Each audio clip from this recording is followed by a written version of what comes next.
Ok, adesso vedremo l'importanza delle case angolari e le case trine. Sì, si dice che le case angolari sono chiamate Vishnu Stan, dove Vishnu è presente, sono case che mantengono. Vishnu rappresenta Sattva-guna e abbiamo visto che Sattva-guna eh, si relaciona con la Kashtattva, mantiene, con l'etere, no? La manutenzione o mantenimento. E poi abbiamo no, la dea Lakshmi, che rappresenta la dea della fortuna, si relaziona con la casa 5 e la casa 9, sono chiamate case che rappresentano le ricchezze. In un primo livello di studio bisogna individuare sempre le case angolari e le case trine. O case angolari si conosce come le case Kendra, Kendra vuol dire angoli, e case tricona vuol dire trine o trino, che sono chiamati Lakshmi Stan. Lakshmi vuol dire la della fortuna e Stan vuol dire il sedile dove la della fortuna si mette lì, si siede, no?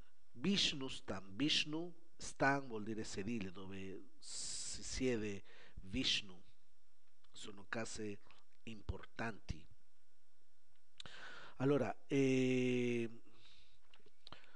uno deve analizzare queste case perché sono vitali. Queste queste sei case creano un influsso diretto sulla persona.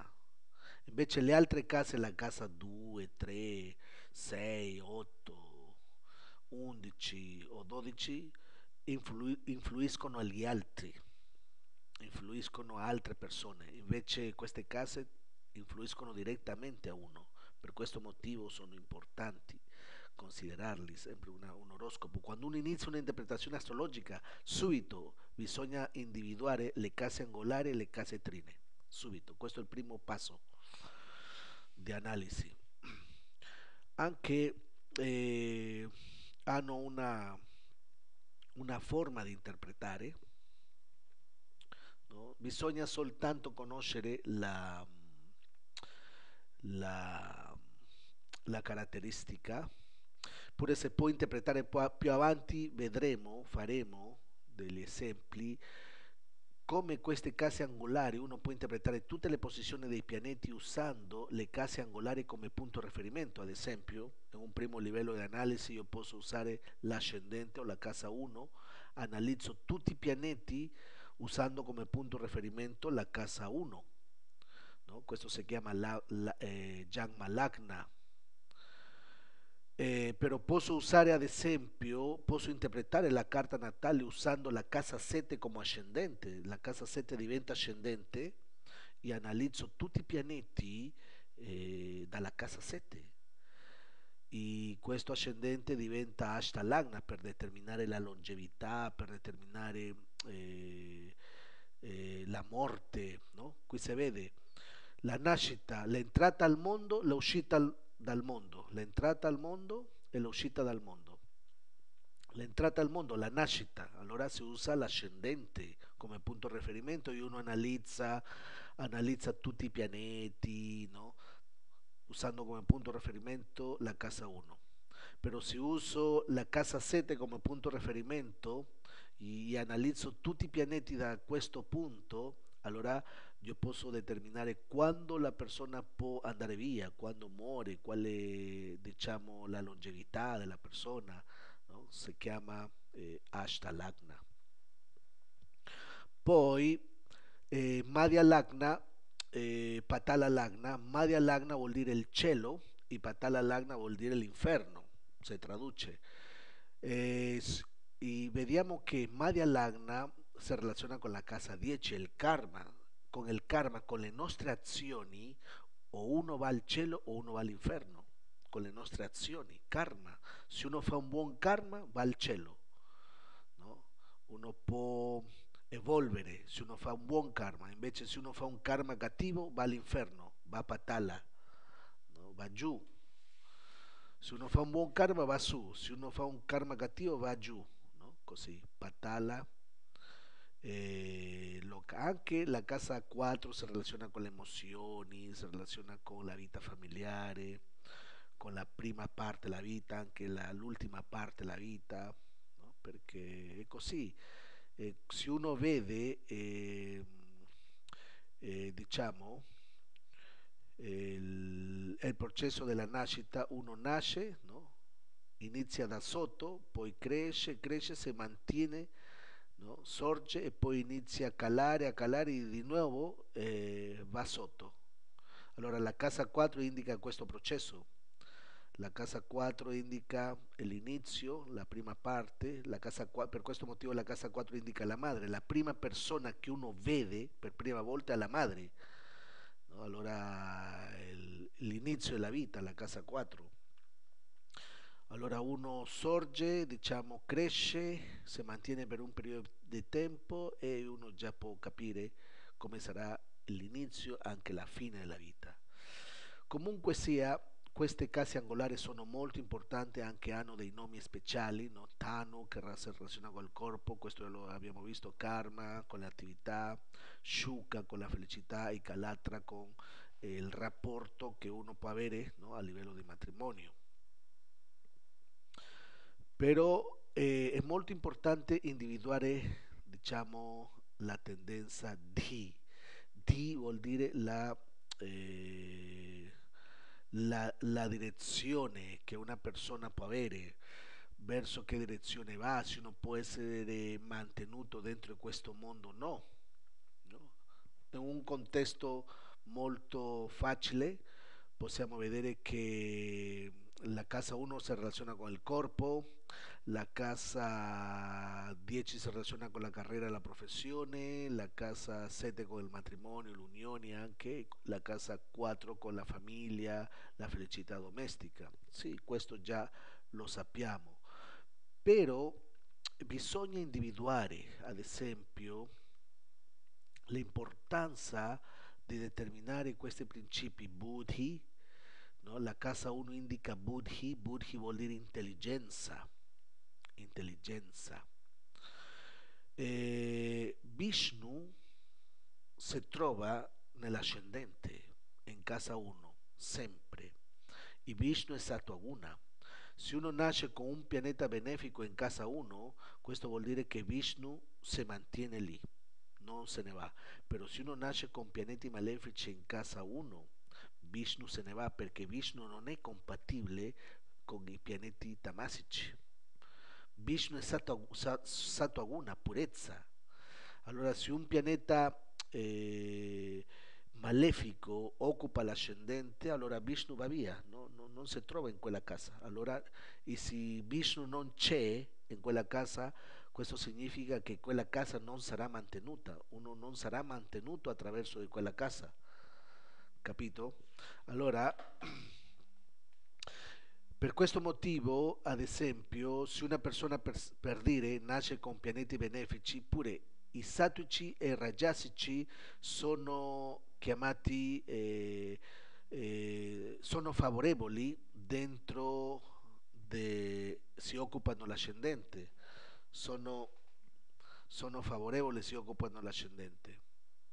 Allora, già sia pianeti satwici e rajasici occupano l'ascendente, allora Vishnu si mantiene. ¿Y qué cosa da la persona? Buddhi. Se Vishnu sta lì, la persona avrà Buddhi, intelligenza. La persona, no, sviluppa l'intelligenza, no? Sarà una persona intellettuale, si prenderà cura del suo corpo, la sua bellezza, avrà vitalità. Sì, se uno ha una casa, uno forte si può mantenere dentro questo mondo. Vishnu mantiene a la persona, pero si uno ha una casa, uno afflitta, non si può mantenere. Ad esempio, se una persona non è intelligente, si può mantenere dentro questo mondo? Se la persona è tonta, se mantiene dentro questo mondo? Se la persona è stupida, se mantiene in questo mondo? No. Se la persona è malata, se la persona ha problemi fisici, ¿se può mantenere dentro questo mondo? No, non si mantiene, è difficile. Invece se la persona è intelligente, è vitale, è forte, si mantiene dentro questo mondo. Allora, questa è la prima cosa che dobbiamo vedere l'ascendente. Se la persona è forte e vitale o se la persona è tonta o non è intelligente o è malata. Questo lo dà l'ascendente. Se la persona è intelligente, allora quella zona, no, può aiutare la persona a mantenersi dentro questo mondo. Vishnu aiuta. Questo si chiama Buddhi. Vishnu dà intelligenza. Invece Sudhi significa purezza, il cuore, la casa 4. Uno se ha un buon cuore si mantiene dentro questo mondo. Invece se uno ha un cuore cattivo sarà difficile. I pianeti benefici, la casa 4 noi sappiamo che si relaziona con la casa, la proprietà, i titoli accademici, la felicità domestica. Se uno nasce con pianeti benefici, Vishnu se mantiene Sudhi. La persona avrà felicità domestica. Se uno, per dire, se uno non ha una casa, se potrà mantenere dentro questo mondo? No, è difficile, è difficile. Queste persone, no? Tante persone che si trovano sotto il ponte soffrono, non si possono mantenere dentro questo mondo materiale. Invece se una persona ha una casa, no, ha titoli accademici, la persona studia, si prepara con titoli accademici, fa buoni studi, se la famiglia appoggia, la madre appoggia, il padre appoggia, no? Ha una buona casa, ha titoli accademici, la persona è buona, diciamo, ha un buon cuore, si fida della gente. Questo vuol dire che è nata con pianeti benefici. Vishnu sta lì che mantiene. Invece, se uno nasce con pianeti malefici, la persona eh, avrà problemi a livello di Sudhi, avrà problemi con le proprietà, non avrà titoli accademici, si studia appena finisce e quando finisce prende la laurea forse fa un'altra cosa perché quello che ha studiato non gli piace, così ci sono problemi. Una persona che non studia, non si prepara, non si può mantenere dentro questo mondo materiale. Una persona che non si prepara a livello intellettuale, fa degli studi, no, accademici o studi di specializzazioni, non si può mantenere dentro questo mondo materiale perché non potrà lavorare. Se uno non ha una casa, uno fatica, uno soffre. Se uno, diciamo, no, la famiglia non ti aiuta, a volte ci sono persone che abitano una persona abita da sola, no?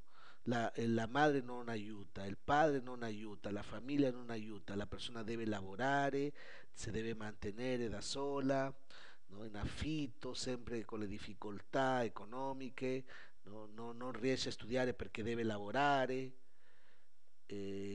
vuole fare una famiglia, la famiglia difficile, la famiglia di origine difficile, sofferenza, allora Vishnu se n'è andato. Quella zona eh, uno sperimenta sofferenza in quella zona.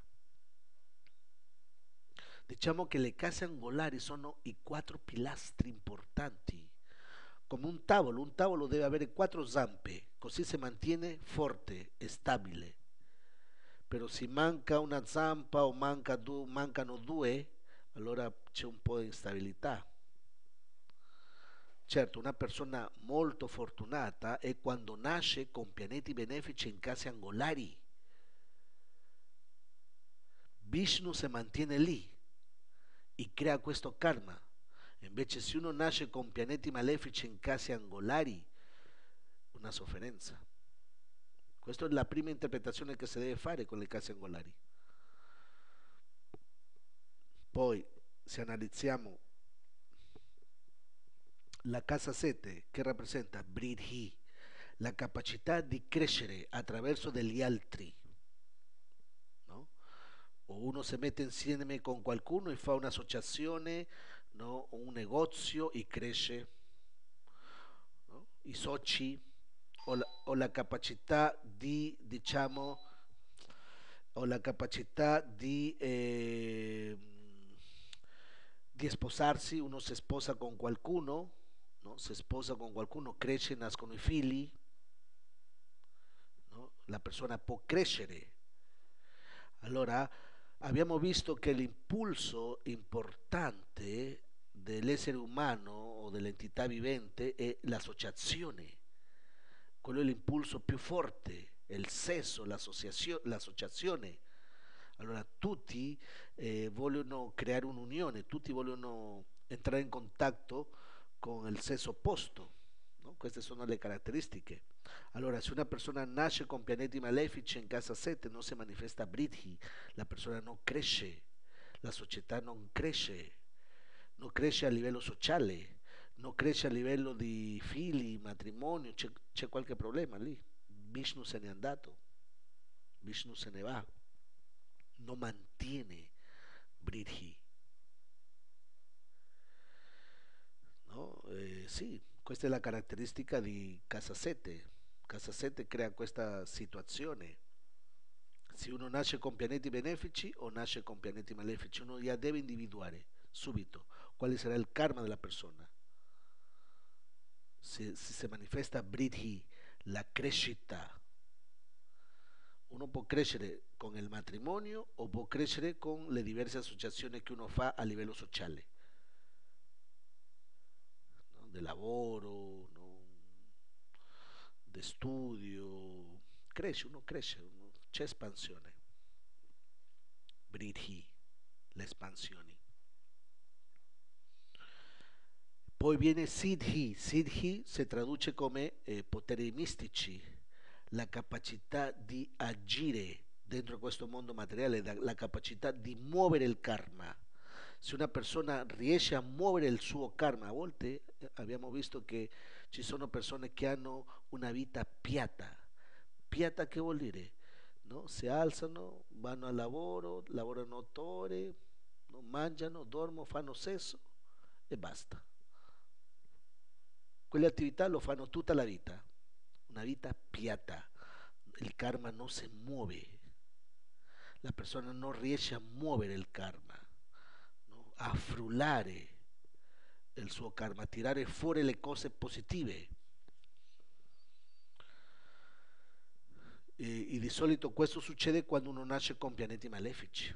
Invece se uno nasce con pianeti benefici in casa 10, la persona può avere siddhi. Siddhi vuol dire poteri mistici, si traduce come poteri mistici, però in questo contesto possiamo dire che la persona avrà la capacità di muovere il suo destino, di muovere il suo karma. E di solito questo succede quando uno ha un buon lavoro. Se uno ha un buon lavoro guadagna più soldi e quando guadagna più soldi, diciamo, il libero arbitrio diventa più ampio, uno può fare tante cose, però se uno non ha soldi non può fare niente. Se uno non ha soldi, se uno non lavora, se uno non ha lavoro, non guadagna e se non guadagni non puoi fare niente, non può muovere niente. Il karma si muove con il denaro, con i soldi, con le attività che uno fa. La casa 6, la casa 2 e la casa 10 sono collegate qui. Allora il karma si muove in casa 10, Siddhi. Se uno nasce con pianeti benefici in casa 10, questo significa che avrà Siddhi. Vishnu sta lì e mantiene. La persona avrà capacità, il libero arbitrio. La casa 10 si relaziona con il libero arbitrio, il libero arbitrio diventa più ampio. Invece se una persona nasce con pianeti malefici, allora la persona avrà il libero arbitrio più, no, costretto. È come una persona che sta in una prigione, c'è il libero arbitrio, però è una prigione che può fare la persona? Si può sdraiare, toccarsi il naso, pettinarsi, basta, solo quello, alzarsi, sdraiarsi, solo può fare quello, non può fare niente altro.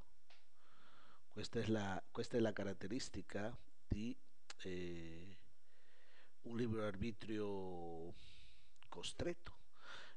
Invece quando uno ha il libero arbitrio più ampio, no? Un libero arbitrio più ampio, la persona può fare tante cose. E questo dipende del tipo di lavoro che uno fa. Se uno ha un buon lavoro, può fare tante cose, però se uno ha un lavoro così umile, difficile, non farà tante cose, il suo libero arbitrio è costretto. Per questo motivo la casa 10 si relaziona con il libero arbitrio. Se una persona nella vita precedente ha fatto un uso cattivo del suo libero arbitrio, in questa vita nasce con il libero arbitrio ridotto, limitato, costretto, bloccato, nasce con pianeti malefici in casa 10. Uno ya può capire le caratteristiche. Allora, se uno analizza le case angolari, subito uno si rende conto della condizione della persona. Subito se uno nasce con pianeti ya sea benefici o malefici, la vita è molto agitata, la vita è molto attiva della persona, ya sea per il bene o per il male. Se uno nasce con pianeti benefici, almeno bisogna avere un pianeta benefico in una casa angolare, almeno uno già crea questa situazione favorevole. Però se uno nasce senza nessun pianeta benefico in una casa angolare, allora la persona spazia, la persona diciamo ha una vita piatta.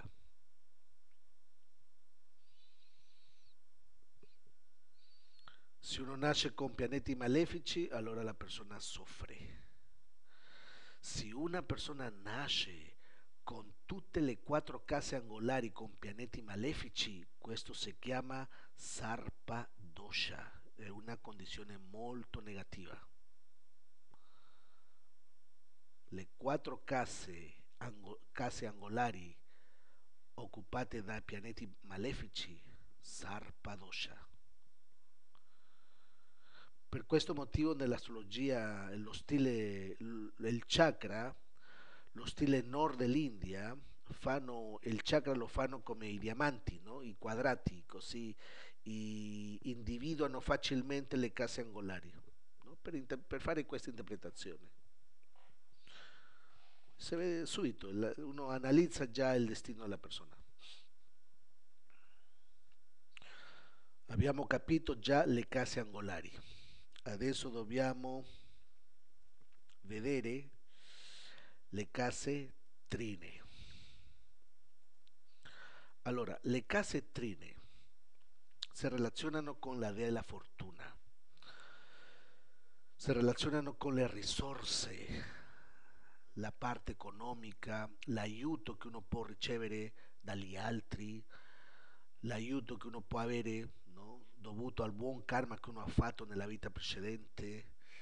Eh, sì, se uno nasce con pianeti benefici in casa 5, uno nasce con pianeti malefici in casa 5, uno già deve interpretare. Questo lo dobbiamo approfondire, dobbiamo studiare bene, soprattutto i malefici quando occupano queste case creano molti problemi, perché queste case sono importanti per uno, perché hanno un influsso molto diretto sulla persona stessa. Ad esempio, la casa 5. abbiamo visto che si relaziona con la capacità di avere figli, l'intelligenza, gli investimenti, no? Sì, la questione è almeno nascere con pianeti in case angolari o in casetrine. Le casetrine soltanto sono case che danno risorse materiali, danno risorse, aiutano alla persona a mantenersi economicamente o avere, diciamo, capacità economica, materiali. Quello la funzione che dà la della fortuna. La della fortuna è rappresentata dal pianeta Venere. E Venere governa la casa 2 e la casa 7. La casa 2 che vuol dire la famiglia, no? Il cibo, l'alimentazione, il denaro. La casa 7 che vuol dire il matrimonio. No? Nello zodiaco naturale Venere sarebbe reggente di Toro e Bilancia. Nello zodiaco naturale Toro sarebbe la casa 2 e la Venere sarebbe la casa 7 nello zodiaco naturale. Allora la dea della fortuna dà queste benedizioni e la dea della fortuna governa la casa 5 e la casa 9.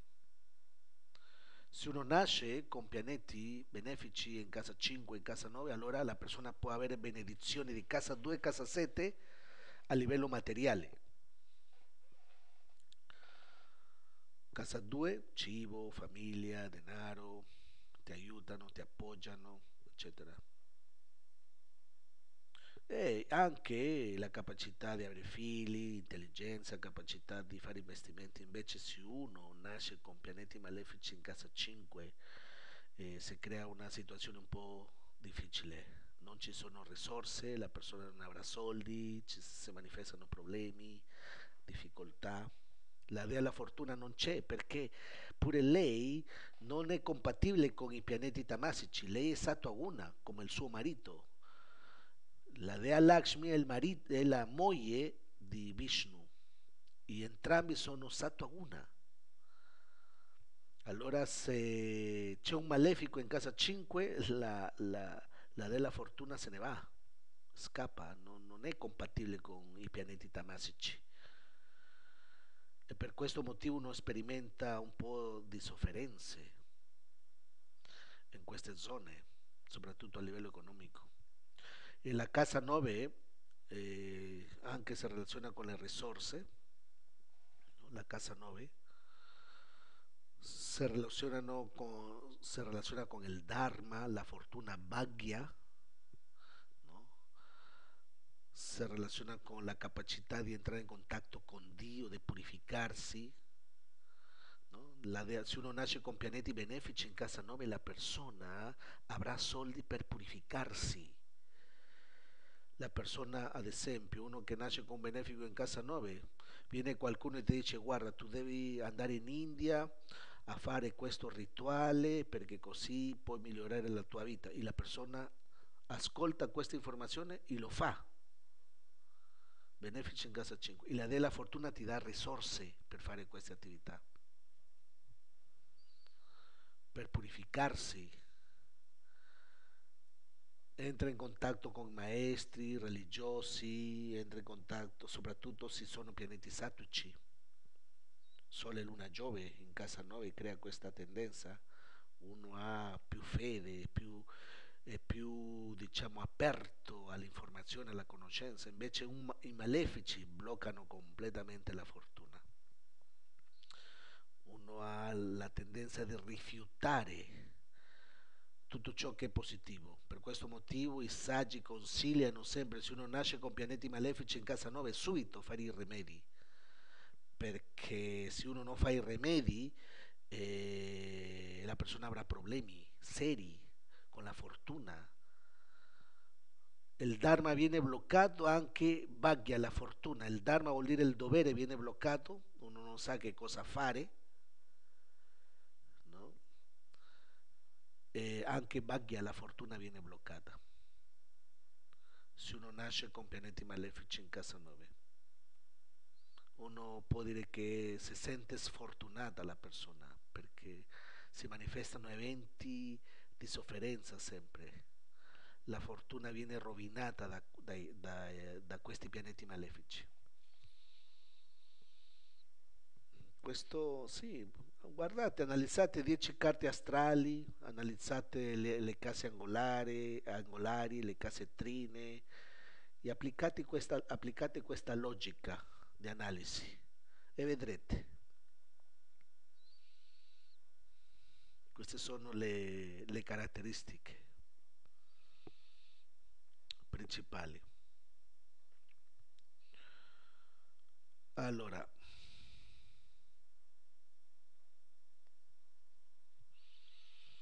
abbiamo visto che queste case angolari, Vishnu Stan e Trine, Lakshmi Stan sono positive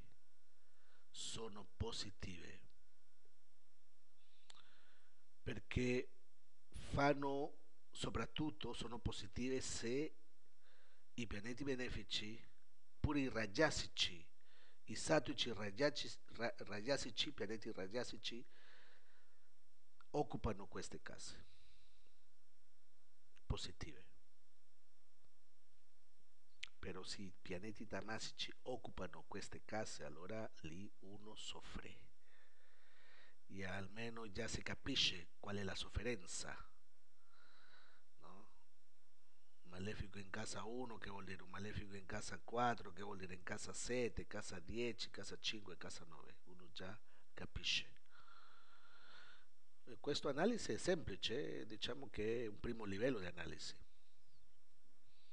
Uno già può fare interpretazioni astrologiche usando questi principi. Invece le case 2, 3, 6, 8, 11, 12 sono case negative, ok? Che da una parte, diciamo, influiscono agli altri. eh, di solito bisogna, uno deve nascere, se uno nasce con pianeti malefici in queste case, gli altri sono colpiti.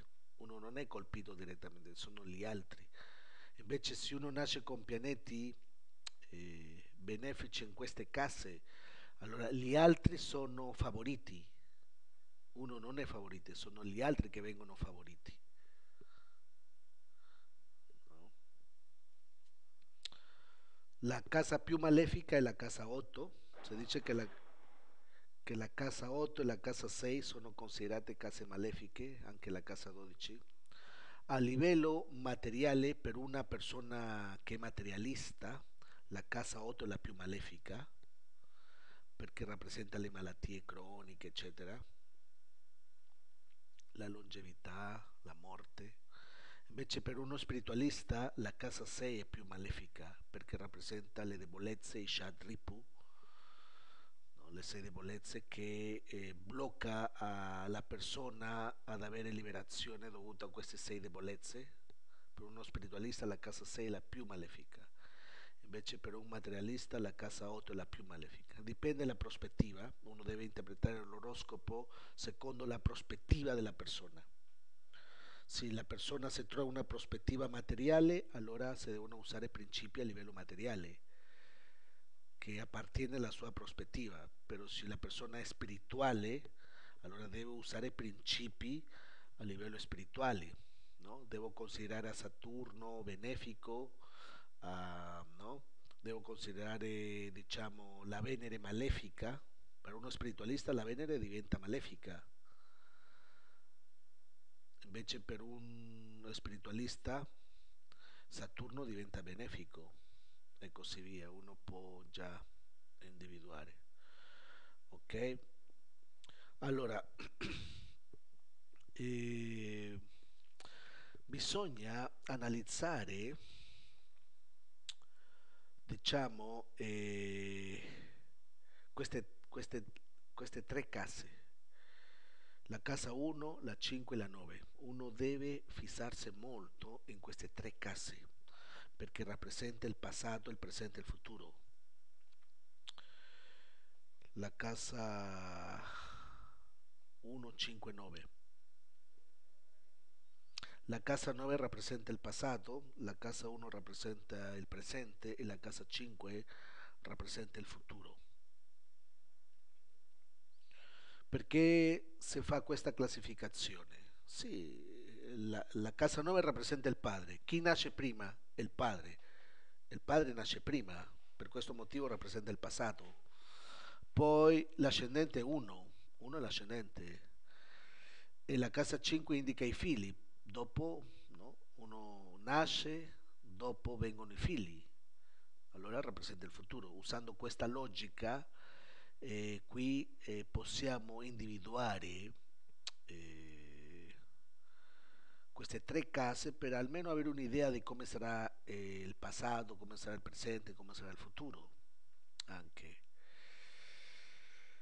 Allora bisogna conoscere la meccanica dei pianeti malefici, anche dei pianeti benefici, quando occupano queste case, no? Perché diciamo questi sono i pianeti che causano sofferenze e questi pianeti devono essere automaticamente si occupano queste case, devono essere neutralizzati con i rimedi, uno deve fare i rimedi, soprattutto se uno vede un quadro astrale di una persona che nasce con malefici in queste case, subito la persona deve fare i rimedi, perché così la persona può mantenersi o almeno migliorare la vita. Di solito i saggi consigliano sempre che uno, prima di fare previsioni di salute, denaro, amore, no? Di solito questo si fa uno che legge, no? Legge i tarocchi, no? Semplicemente ti fanno previsione di salute, denaro, amore, solo quello.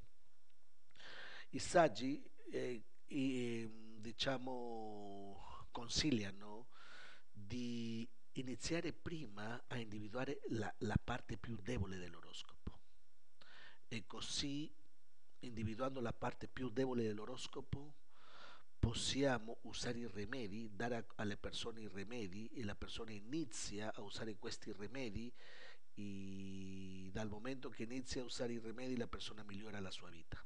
E poi finire, l'oroscopo deve iniziare sempre con la parte negativa e finire con la parte positiva. E sempre si deve chiarire questo al cliente.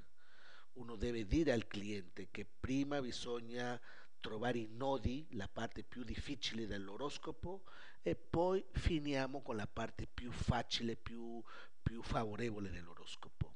Così uno deve fare questi due, l'interpretazione in questi due estremi, analizzare la parte più debole e analizzare la parte più forte e più positiva. Sempre uno deve fare questo, ok? Queste sono le caratteristiche principali. Allora, questi sono, sappiamo che Saturno, Rahu, Ketu e Marte sono chiamati pianeti tamasici, sono quelli che danno sofferenze. Il Sole è un pianeta sattico, però il Sole di solito dà felicità, però è l'unico pianeta anche che è capace di dare sofferenze, il Sole, anche se prende in considerazione il Sole. Il Sole è come il governo che punisce, se uno non paga le tasse, il governo ti punisce, sì o no? Se uno si comporta male, se uno inizia a fare un caos dentro la società, il governo ti punisce. Il governo sta lì, controlla, cerca di mantenere tutto in ordine. Questo è il sole, l'autorità. Però se uno inizia a creare un caos dentro la società, viene l'autorità e ti punisce. Questo è il sole. Il re punisce. Allora è l'unico che è capace di dare sofferenze, però uno soffre perché è stato punito, uno ha fatto degli errori, allora il sole punisce. Allora, diciamo, qui c'è un principio che si deve conoscere, il signore Shiva abbiamo visto che è una divinità che distrugge, no? Distrugge, punisce.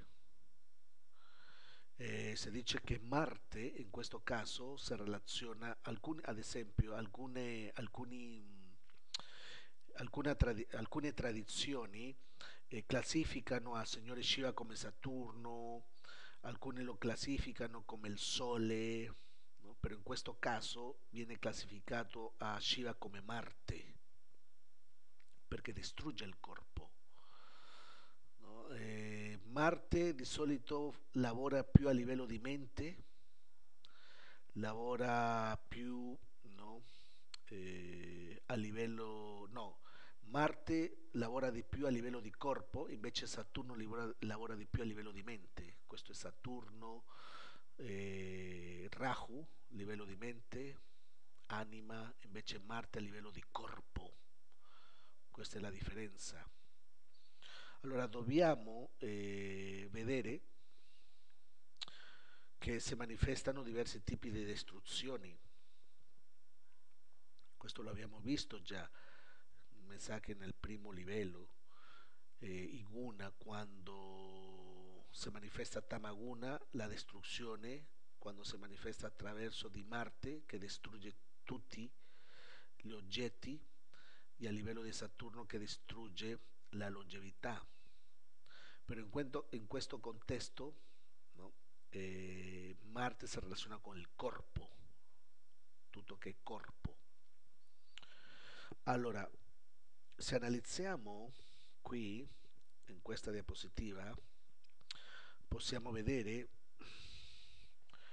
eh, come la vita può essere divisa in tre parti: il passato, il presente e il futuro. Se uno vuole sapere come sarà il futuro, come finirà la persona, semplicemente bisogna vedere la casa 5. Secondo il pianeta che occupa la casa 5, uno già capisce il futuro della persona, come sarà. Se uno nasce con la Venere in casa 5, la persona finisce come artista. Se uno nasce con Giove in casa 5, finisce come un insegnante, una persona che insegna a degli allievi, diventa religioso. Se una persona che nasce con Saturno in casa 5 o malata, la persona finisce malata o da sola. Rajo in casa 5, shock, inganni, o la persona va all'estero. Qui possiamo vedere come finisce, la persona muore all'estero. Rajo. La casa 5 è molto importante. Allora dobbiamo vedere quando questi pianeti occupano la casa 5. Ad esempio, che vuol dire se una persona nasce con Marte in casa 5? ¿No? Se Marte occupa la casa 5. La casa 5 indica il futuro, sì, però indica le persone che hanno la tendenza di aiutare o appoggiare nel futuro. Uno già capisce quali sono le persone che aiutano nel futuro, quali sono le caratteristiche di queste persone che devono crearci o aiutarci a creare un futuro. Ad esempio, uno vuole iniziare un negozio e uno nasce con Marte in casa 5, uno già capisce chi o quale sarà la caratteristica della persona che ci aiuta a creare un futuro, un nuovo futuro, perché la casa 5 indica il futuro. Che tipo di persone vengono a aiutarci? Queste persone avranno un'influenza di Marte, no? Possono essere violenti. A volte si dice che quando uno nasce con un pianeta malefico, uno non avrà buoni consigli. I consigli saranno veloci o spontanei e uno non capisce niente. No? I malefici a volte può creare difficoltà per trovare la verità, perché si dice che la casa 5 e la casa 9 si trovano in trino. Allora, la casa 5 e la casa 9, se uno applica il principio Bhagavan, Bhagavan vuol dire, no? Se conta la stessa quantità di case da un punto di riferimento a un altro, no? La casa 5 e la casa 9, la 9 è la 5 della 5 e la 5, no? È la 9 dalla 9 e così via. Allora la casa 5 si collega con la casa 9, sono collegate sempre, passato e futuro, futuro, passato. Allora, uno nasce con pianeta in casa 5 dovuto alle attività che uno ha fatto nel passato. Uno può capire anche che cosa ha fatto nel passato analizzando la casa 5, perché secondo la legge del karma uno raccoglie quello che ha seminato. Se uno nasce con Marte in casa 5, no? Questo che vuol dire che uno nella vita precedente ha fatto un'attività violenta. Nello stesso modo, nel futuro, la persona deve sperimentare persone che hanno queste caratteristiche. Allora, appaiono persone di queste caratteristiche di Marte. Sappiamo che la casa 5 anche si relaziona con l'intelligenza, i pensieri, e la persona sarà disturbata quando uno nasce con pianeti malefici in casa 5. Se qualcuno viene a aiutare per dire a creare un negozio, no? Eh, diciamo che di tutti i malefici, Marte è il meno malefico, però comunque sia crea questi problemi, no? Che prima ad esempio nel futuro la persona avrà guerre, la persona avrà problemi legali, la persona può avere problemi con le proprietà, la persona può avere problemi con i fratelli, o i fratelli vogliono aiutare, però dipende come sta Marte, se Marte è benefico, malefico, reggente di una casa benefica o reggente di una casa malefica, dipende come Marte, se Marte è reggente di una casa malefica allora i fratelli creano problemi nel futuro, se reggente una casa benefica, no? Allora i fratelli cercano di aiutare, perché Marte, se uno personifica Marte, rappresenta i fratelli. Questa posizione anche indica molta passione, l'amore, la persona è molto veloce nell'amore, può finire facilmente un rapporto sessuale, la persona può avere aborti, anche la persona può fare attività sportive, queste sono le caratteristiche. Allora, poi, che succede? Si occupa la casa 9. Allora qui possiamo vedere che anche la casa 9 è importante. È chiamata una casa Bhagya, la casa della fortuna. Allora, la casa 9 dobbiamo conoscere la differenza fra la casa 5 e la casa 9.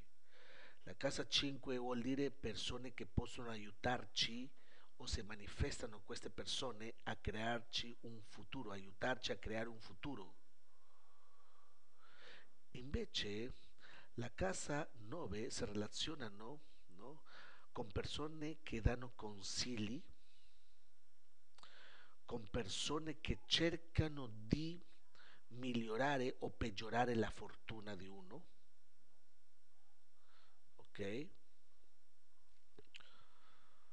Di solito Marte in casa 9 indica che uno può sperimentare violenza, aggressività, perché la casa 9 rappresenta Bhagya, la fortuna. Allora il pianeta cerca di rovinare la fortuna dandoci gli indicatori naturali di questo pianeta. Ad esempio, Marte che vuol dire?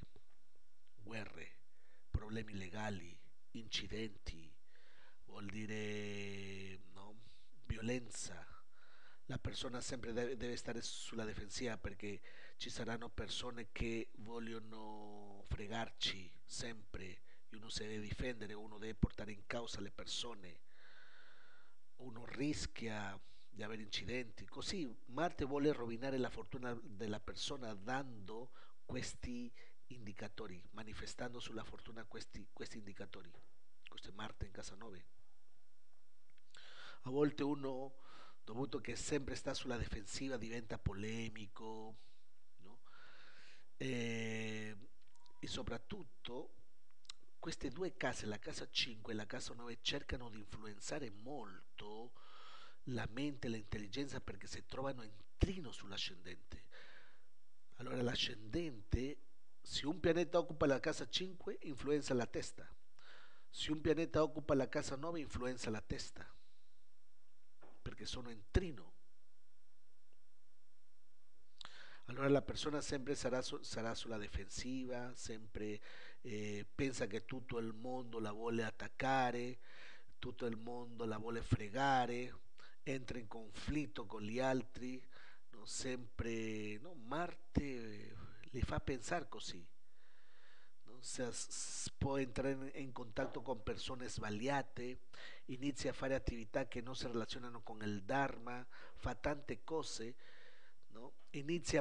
A volte succede che uno inizia a proteggere persone e dovuto a questa protezione che fa a altre persone, no, si mette in un problema, no, si fa un casino, si mette un guaio, così. Queste sono le caratteristiche di nascere con Marte in casa 9.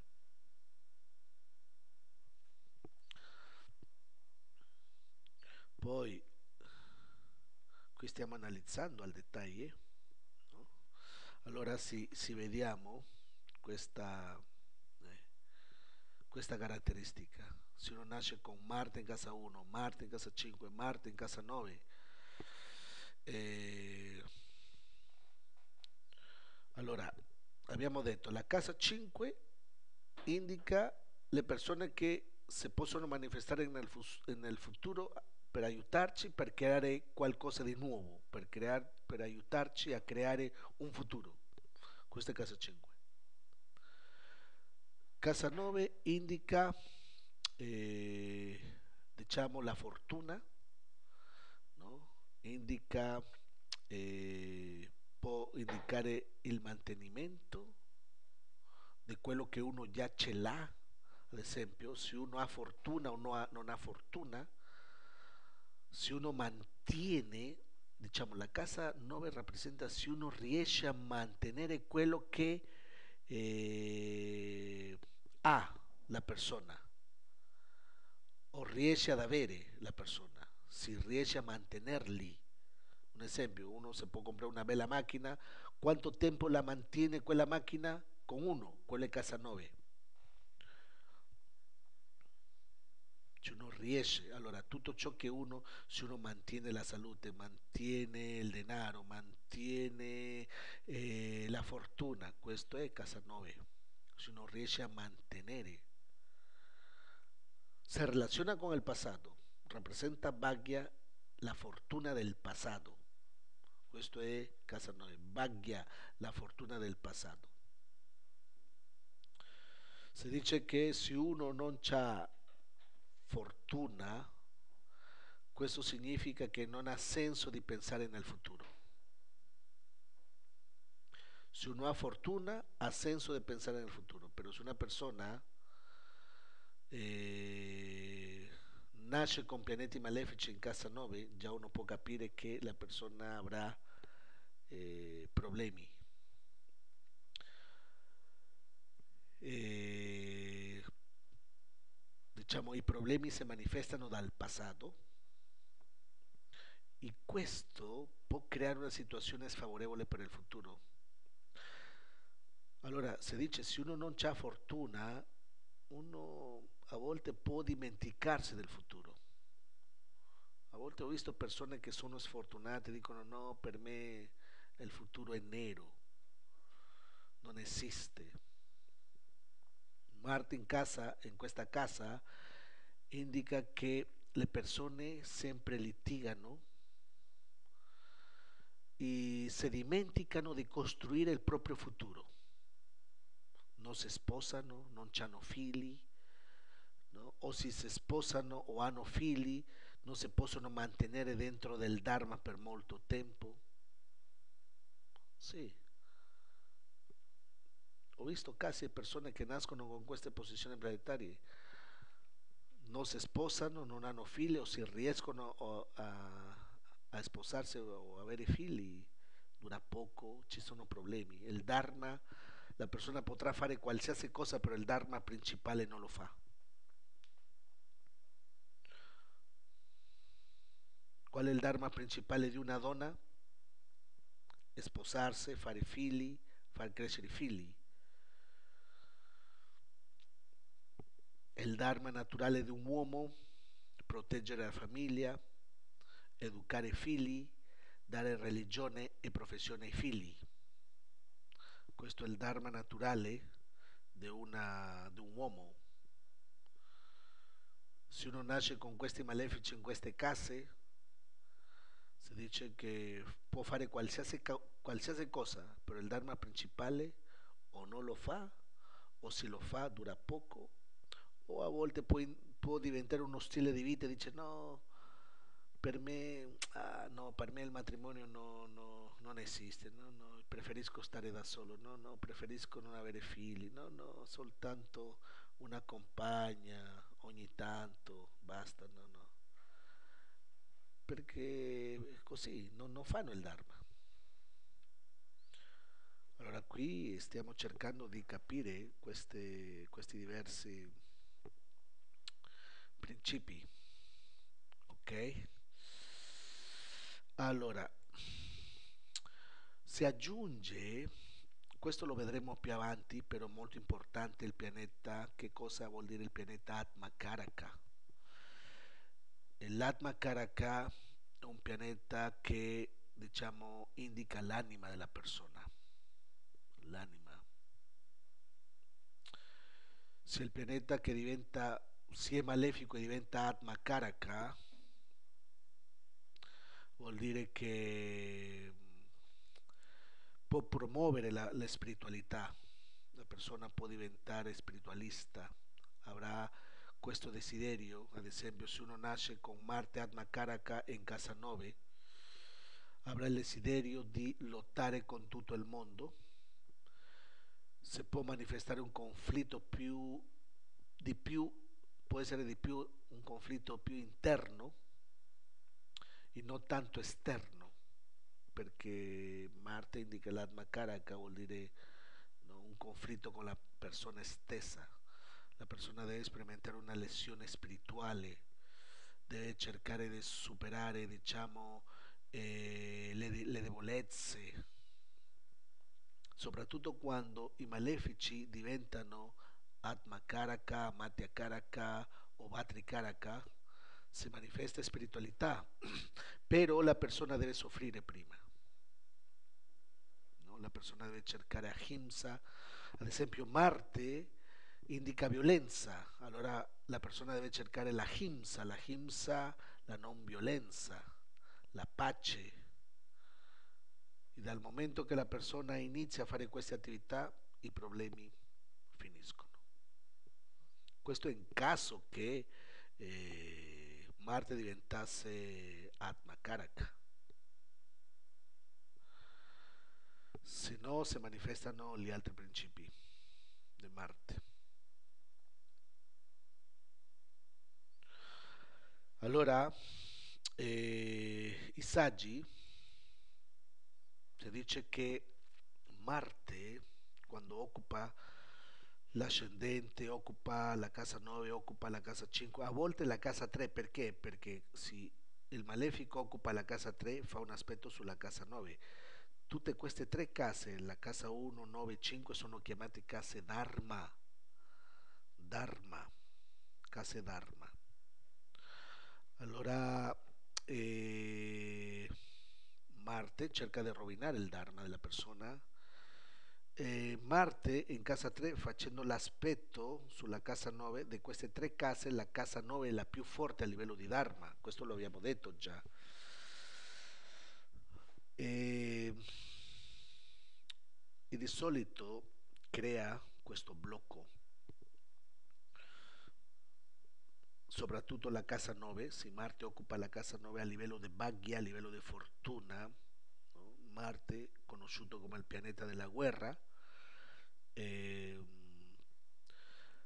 cerca di rovinare la fortuna della persona. E come si manifesta questo? La persona litiga con tutti, diventa polemica, non avrà pace mentale, avrà problemi legali, differenze temperamentali con altre persone, difficoltà per controllare l'ira, problemi con le autorità. Una persona che nasce con Marte in casa 9 deve diventare un avvocato. Perché deve diventare un avvocato? Perché questa persona avrà questa tendenza di litigare, di essere polemica. Allora si diventa avvocato e gli avvocati fanno questo, sempre, sempre. Allora si diventa avvocato approfitta, diciamo che sta creando una situazione per guadagnare. Si dice che uno deve fare l'attività del pianeta che occupa la casa 9 per avere fortuna. In questo caso si diventa un avvocato, si diventa uno sportivo, si diventa un ingegnere, allora la persona, questo Marte, diventa positivo. Però come Marte indica la guerra, allora si diventa avvocato la persona, un avvocato, eh, avrà un beneficio, guadagna.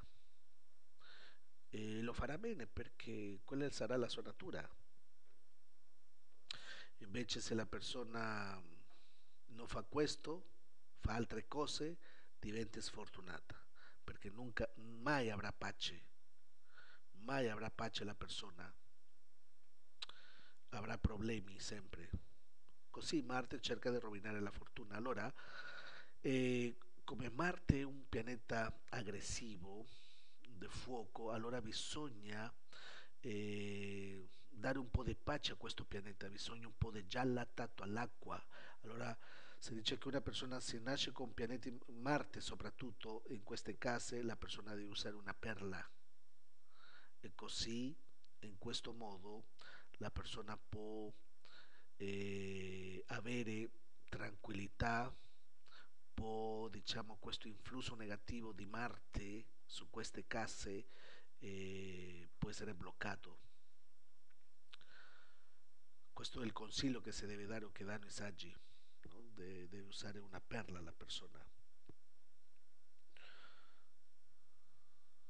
Sì, perché altrimenti se la persona non fa questo, allora rischia, perché Marte vuole rovinare la vita della persona, no? Rischi, interventi chirurgici, o la persona se non diventa avvocato sempre avrà problemi legali, sempre dovrà difendere, no?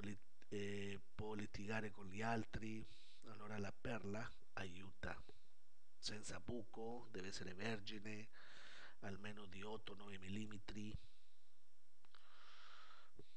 può essere naturale, coltivata, però perla, ok?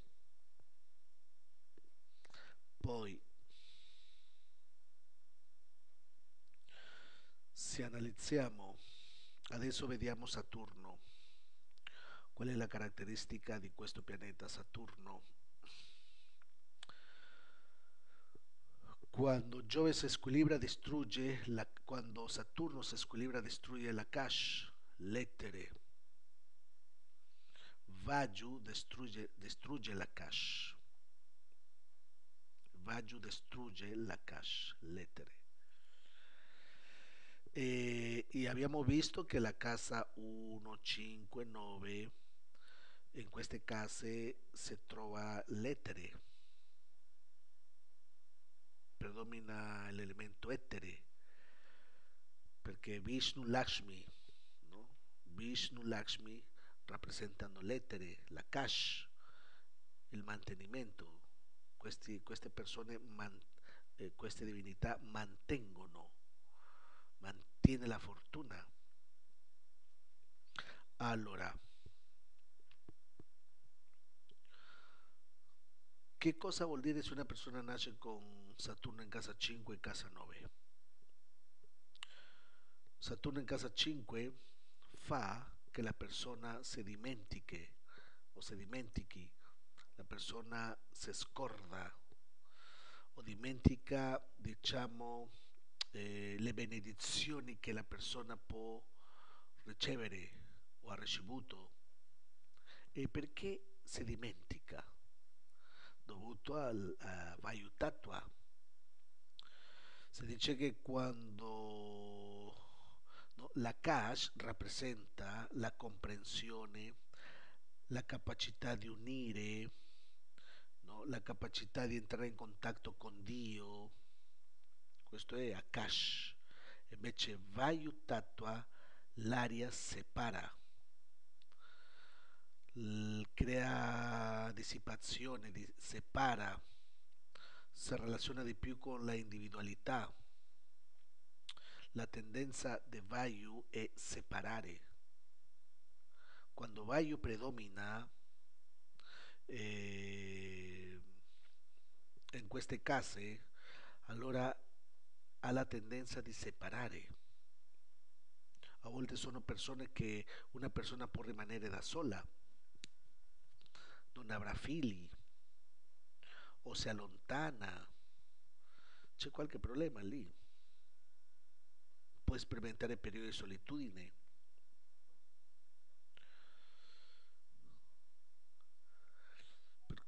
Sì, a volte può creare, uno non può mantenere molto la conoscenza, o uno si dimentica, o uno si allontana, o uno cerca di andare avanti, di evolvere, però c'è qualche periodo della vita dove uno si allontana.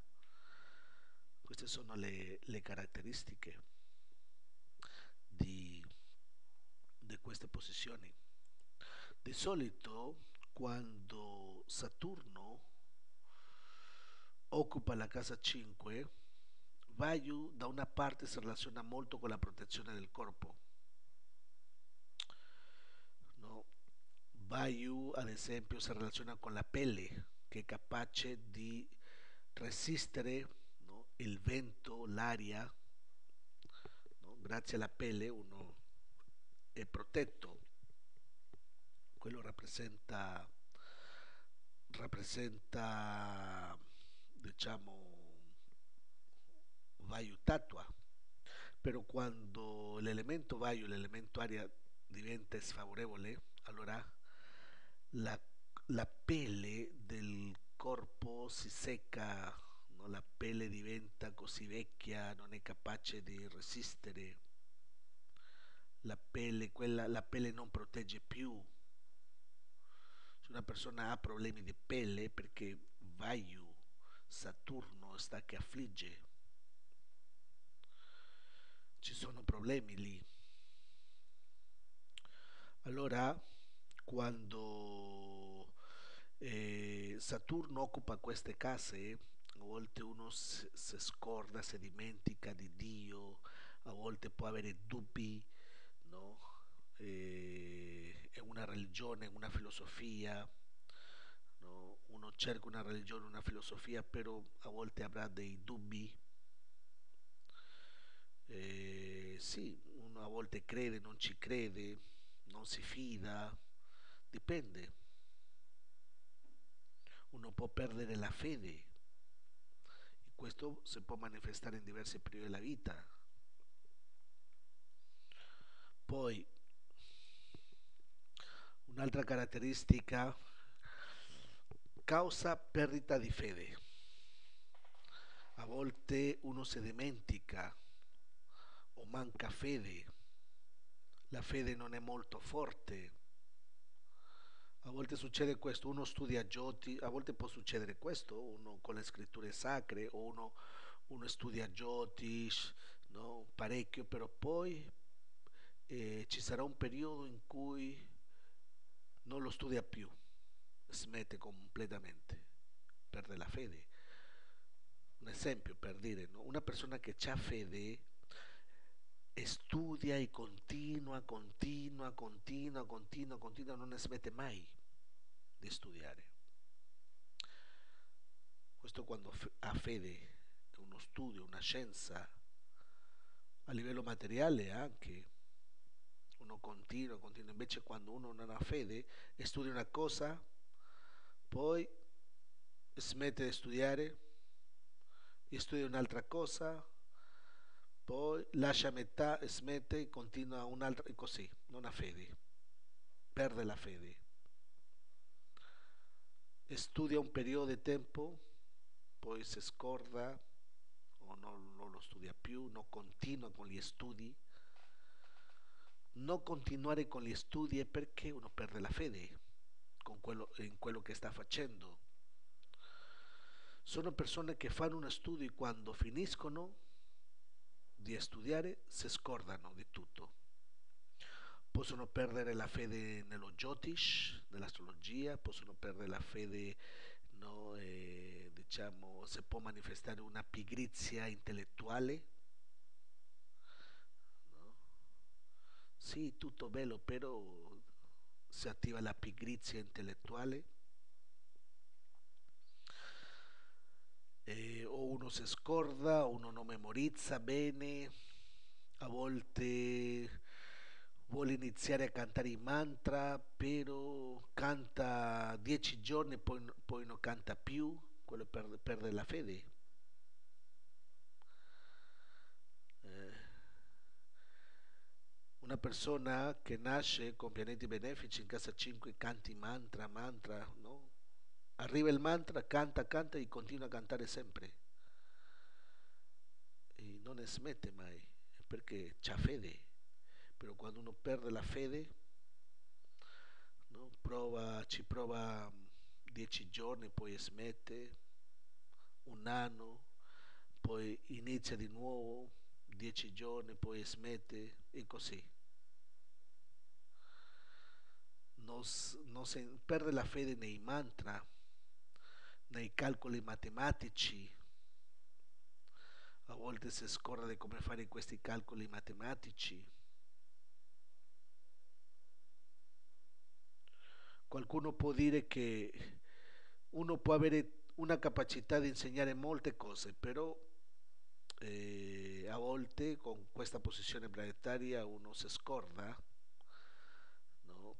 Perde la fede, non sa come insegnare, lo può insegnare un periodo di tempo, però poi non lo insegna più perché si scorda, non può ricordare.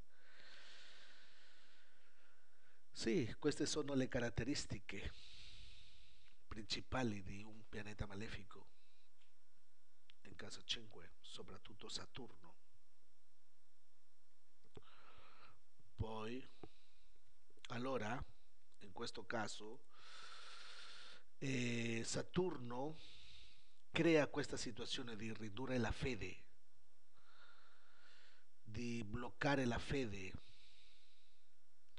Allora, dovuto a che la fede non è presente, la conoscenza va via.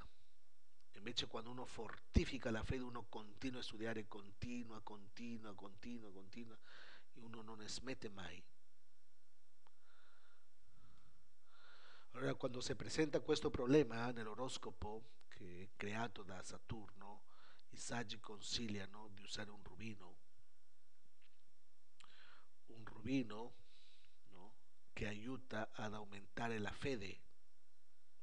Se uno nasce con Saturno in casa 5, a volte uno, no, si dimentica o si attiva la pigrizia intellettuale o mentale o la persona lascia perdere e continuare le cose, no? Diventa un menefreghista a livello intellettuale. Così, e per evitare questo problema bisogna usare un rubino. La persona deve usare un rubino.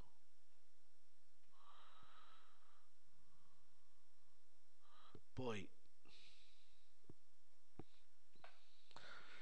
qui ad esempio, no, Saturno, abbiamo visto, secondo Iguna, quando uno sta in Sattva-guna guarda verso l'alto, quando uno sta in Raja-guna guarda diritto, di fronte, invece quando uno sta in Tamaguna guarda verso il basso. Allora Saturno sempre guarda verso il basso. Per questo motivo Saturno guarda il pavimento, non guarda Dio, non guarda verso l'alto. Ha la tendenza di cadere, di invecchiare. Ad esempio, il problema si manifesta con le persone che nascono con l'ascendente Capricorno o Acquario.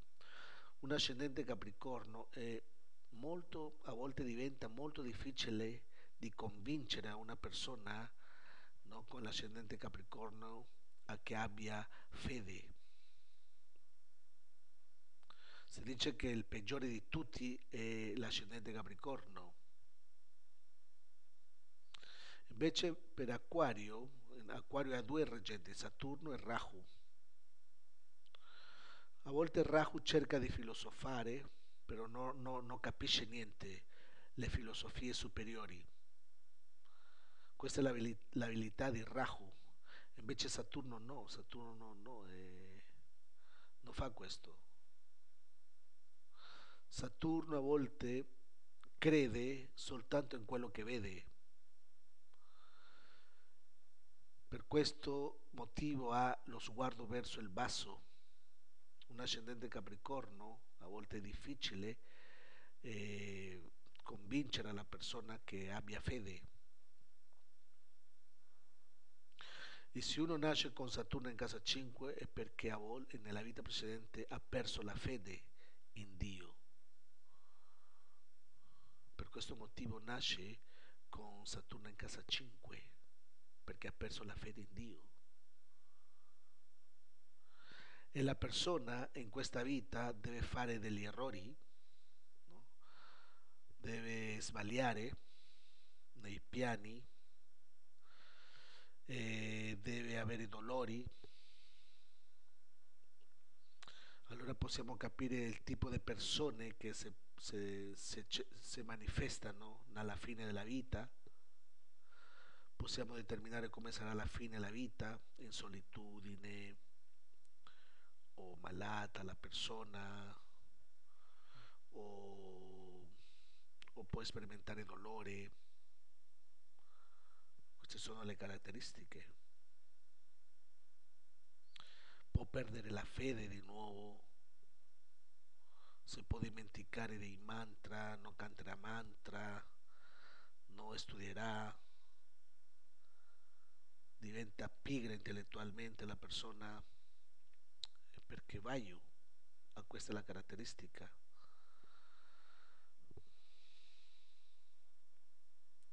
Poi, per questo motivo, a volte, se Saturno, per dire, occupa eh, la casa 9, si dice che a volte la persona cercherà di aiutare alle persone che soffrono. Diciamo, no? Un esempio. Come Saturno cercherà di rovinare la fortuna della persona. Perché la casa 9 rappresenta Bhagya, la fortuna. Questa è la casa 9. E Saturno lì cerca di rovinare la fortuna. Allora, come fa questo? La persona deve vedere dolore dappertutto. A volte succede che la persona può trovarsi in questa situazione che a volte si ammala, sta soffrendo, è malata e nessuno aiuta. Uno si sforza mette lo sforzo per eh, ricevere aiuto. Questo una tendenza. O l'altra tendenza è che la persona cerca di aiutare gli altri, Ad esempio, qualcuno della famiglia si ammala, qualcuno della famiglia ha qualche problema di sofferenza molto forte y uno se prende cura di questa persona y dovuto che questa persona che uno aiuta soffre molto y uno che se prende cura di questa persona anche inizia a soffrire con il karma dell'altra persona. Allora uno deve condividere la sofferenza degli altri, uno deve soffrire dovuto alla sofferenza degli altri. Uno cerca di risolvere, ad esempio, se uno vede qualcuno che è malato, soffre, anziano, uno cerca di risolvere, aiutare a queste persone, però facendo questo anche soffre. Cerca di realizzare la sofferenza degli altri.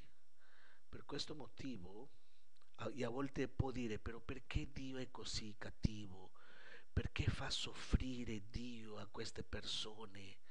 Perché queste persone soffrono tanto? Qui Dio non esiste perché queste persone soffrono molto. Inizia senza rendersi conto a fare delle offese. Allora diminuisce la fede. A volte persone quando vedono queste cose di sofferenze iniziano a, diciamo, a lamentarsi perché Dio fa così, perché Dio è così cattivo, iniziano a fare delle offese,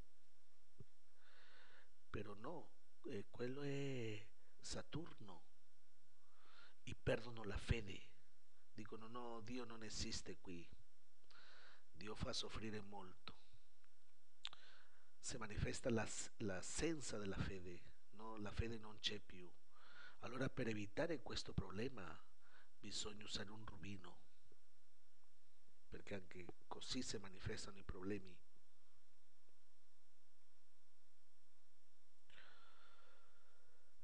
Sì, a volte Saturno, un pianeta eh, che rovina la fortuna, un'altra forma, ad esempio se Saturno sta in casa 1, in casa 5, casa 9 oppure in casa 3, la fortuna può essere rovinata con energia di Saturno,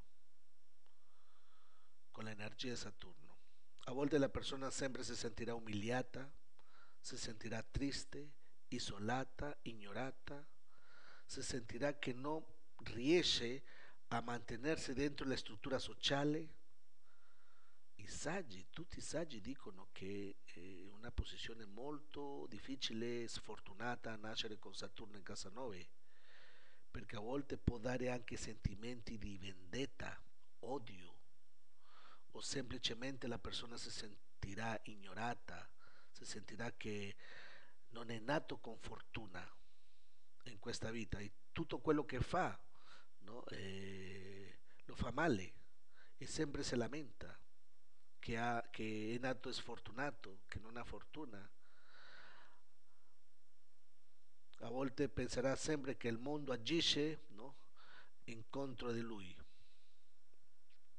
Allora per neutralizzare questo effetto malefico i saggi consigliano un rubino. Queste sono le caratteristiche. Allora, vediamo. Rahu. Rahu rappresenta le frodi, gli inganni, i tradimenti. Allora, Rahu in casa 9, Rahu in casa 5, Rahu in casa 1, Rahu in casa 3. La casa 3 non è angolare in trino, sino perché fa un aspetto sulla casa 9. Allora crea molta confusione. La persona può sperimentare inganni, tradimenti, la fortuna può essere rovinata dovuto a queste cause.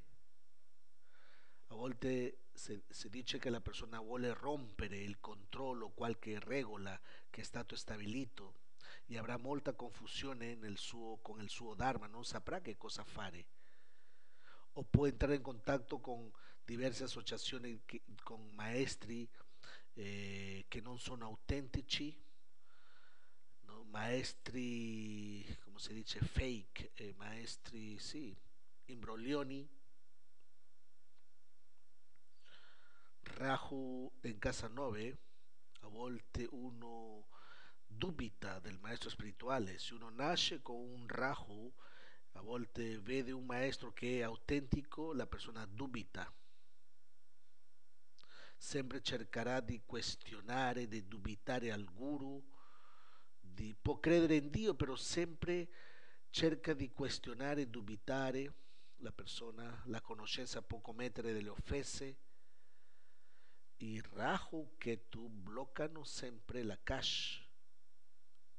Per questo motivo, mancanza di rispetto si può manifestare. Eh, Rahu in casa 9. Allora bisogna, i saggi indicano che la persona deve usare uno zafiro giallo, un pukarash, per neutralizzare questo effetto negativo.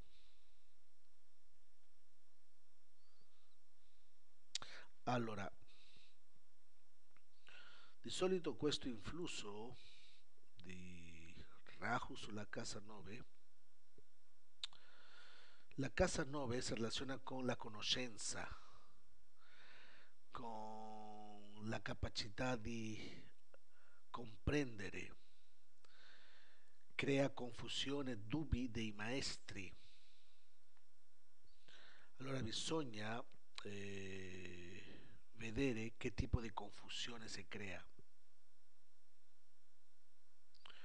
Uno può interpretare Rahu secondo il segno in cui si trova, ad esempio se Rahu occupa la casa 9, crea confusione o confusioni. Però se si trova per dire un segno di Venere, ad esempio Rahu in casa 9 in Toro o Rahu in casa 9 in Bilancia, sono segni di Venere, allora crea confusione a livello sentimentale, a livello d'amore. Se Giove, diciamo, se Rahu si trova a livello in gemelli, per dire, gemelli o vergine, casa 9 gemelli o casa 9 vergine, che è governato da Mercurio, allora le confusioni si manifestano con le finanze, la parte economica, gli affari, i negozi. No? E così uno può interpretare, no? Dipende dove si posiziona Rahu in casa 9 e secondo il segno uno può avere un'idea, un segno di Marte, la persona vuole lottare, una persona vuole, si trova in guerra sempre e quello crea confusione. Il segno di Saturno, la persona, gli altri, eh, diciamo, possono avere una delusione o sperimenta dolori e questo crea confusioni perché Saturno si relaciona con il dolore degli altri, dubbi, sì, dipende, secondo il segno. Allora, Rahu di solito può creare, Rahu può rovinare un po' la capacità, a volte la sua fortuna può essere rovinata dovuto a eh, diciamo, a uno shock, può sperimentare uno shock, viene qualcuno, no, te vuole uccidere, uno sperimenta uno shock, allora rimane così scioccata la persona. O la fortuna può essere completamente rovinata quando uno può avere uno stile di vita molto rajo, no? A volte ci sono persone che cercano di essere diversi e adottano uno stile di vita un po' strano, un po' rajo, no? Piercing, tatuaggi e così. praticamente la vita è sprecata in questo, no? Dovuto a questa posizione planetaria. Uno deve stare attento quando nasce con Rahu in casa 9 perché può fare delle offese ai religiosi, può fare delle offese a queste persone. Allora meglio bisogna usare uno zafiro giallo e così uno eh, cerca di non trovarsi in queste situazioni negative. Ketu, si dice che Ketu può dare pensieri, se Ketu si trova in casa 1, casa 5, casa 9 o casa 3, può dare pensieri antisociali della vita. Ketu, eh, diciamo, quando tocca la casa 9, la fortuna può essere rovinata perché la persona sente che la società lo eclissa, desidera lasciare tutto, andarsene in montagna, rinunciare alla società e facendo queste attività fa soffrire agli altri, fa soffrire alla famiglia. Allora che tu, la persona entra in confusione, non sa che cosa fare, perché vuole andarsene, vuole lasciare tutto. Non è tanto malefico come gli altri, però in questo modo vuole rovinare il Dharma e creando confusioni. La persona farà degli errori perché Ketu rappresenta gli errori. Allora la sua fortuna sarà rovinata dovuto agli errori che fa la persona. Commetterà tanti errori nella vita e la persona si scorda di quello che fa, la persona non accetta i buoni consigli. Questo è diciamo Ketu. Per questo motivo se una persona nasce con questa posizione planetaria deve per forza usare uno zafiro giallo.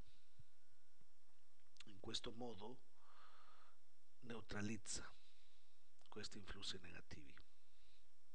Allora, il Sole abbiamo detto che è l'unico pianeta sattico che può causare sofferenze. Allora, sono i problemi che può dare il Sole? Sono i problemi di ego. Uno avrà differenze temperamentali con altre persone, soprattutto quando non si manifestano le cose come uno desidera. Anche il Sole cerca di proteggere il Dharma, no? Cerca di proteggere il Dharma, però sempre si possono manifestare problemi di ego, differenze con altre persone, no? A volte uno cerca eh, eh, di avere, diciamo, mm, sì, uno pensa di avere ragione e gli altri no. Queste sono le caratteristiche. Ok? Allora, poi, allora, Rahu, abbiamo detto che Rahu eh, quando occupa la casa 5 crea confusione. La persona non riesce a pianificare il suo futuro, dubbi, uno non avrà fiducia negli altri, la persona ha tanti dubbi, dubbioso di tutto. Questa è la caratteristica principale. No? Si dice che bisogna, eh, a volte i pianeti malefici in casa 5 bloccano i mantra. Allora, si dice che quando uno nasce con pianeti malefici in casa 5, i mantra vengono bloccati. Per questo motivo bisogna usare il Vara Chakra. Il Vara Chakra è un chakra specifico che ci aiuta a eh, neutralizzare gli effetti malefici della casa 5 perché uno usando questo chakra mette Agni, mette fuoco sulla casa 5. Allora, se vediamo questo chakra,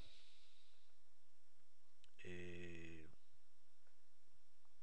se usa i pianeti, l'ordine della settimana, ad esempio, Sole, Trivara si chiama questo, Trivara, Sole è domenica, Luna lunedì, Marte martedì, eccetera, no? Allora il principio, si dice che nello zodiaco naturale il terzo segno è indicato da Marte che dà molta energia, molta forza. Allora questo significa che dà molta energia, molta forza. Un attimo devo fermare, stoppo qui, se avete qualche domanda lo potete fare, facciamo una pausa, mi collego fra 5 minuti.